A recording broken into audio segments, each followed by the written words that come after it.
क्या आपका बच्चा बार बार अपना थंब या फिंगर मुंह में डालता है? कई पेरेंट्स डर जाते हैं कि कहीं इससे दांत खराब ना हो जाए या बुरी आदत ना बन जाए। लेकिन क्या थंब सकिंग हमेशा हार्मफुल होता है? बिल्कुल नहीं। आज समझते हैं कि ये कब नॉर्मल है और कब आपको डॉक्टर को दिखाना चाहिए। थंब सकिंग बच्चों में बहुत कॉमन है। असल में कुछ बेबीज तो गर्भ में ही थंब सक करना स्टार्ट कर देते हैं। ये उनका अपने आप को काम और कंफर्ट देने का तरीका है। थंब सकिंग बच्चों को सोने से पहले रिलैक्स होने में, स्ट्रेस या डर कम करने में और थकान के बाद खुद को काम करने में हेल्प करता है। और कभी कभी बोर होने पर भी बच्चे थंब सक करते हैं। इन हालातों में बच्चा थंब सक करे तो ये नॉर्मल सेल्फ सूदिंग बिहेवियर होता है। जन्म से लेकर लगभग 4 साल की एज तक थंब सकिंग नॉर्मल माना जाता है। ज्यादातर बच्चे 2 से 4 साल के बीच अपने आप ही ये हैबिट छोड़ देते हैं। ऐसे में यूजुअली परमानेंट डैमेज का रिस्क बहुत कम होता है। प्रॉब्लम तब शुरू होती है जब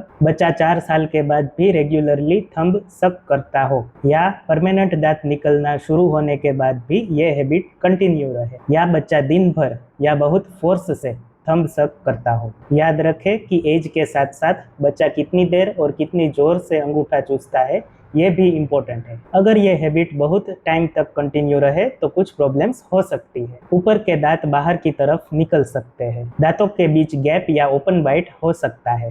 पैलेट पतला और नैरो हो सकता है। कुछ बच्चों में स्पीच की प्रॉब्लम्स भी हो सकती है, जो अक्सर दांतों या पैलेट में बदलाव की वजह से होती है। अंगूठे पर घाव या इन्फेक्शन भी हो सकता है। अगर आपका बच्चा 4 साल के बाद भी रेगुलरली थंब सक करता है, परमानेंट दांत आने के बाद भी यह हैबिट नहीं छोड़ता या दांतों में बदलाव दिखने लगे हैं, तो पीडियाट्रिशियन या पीडियाट्रिक डेंटिस्ट से जरूर कंसल्ट कीजिए। अगले वीडियो में हम बात करेंगे कि पेरेंट्स इस हैबिट को प्यार से और बिना डांटे कैसे छुड़वा सकते हैं। ऐसी ही यूजफुल और प्रैक्टिकल टिप्स के लिए चैनल को सब्सक्राइब करें।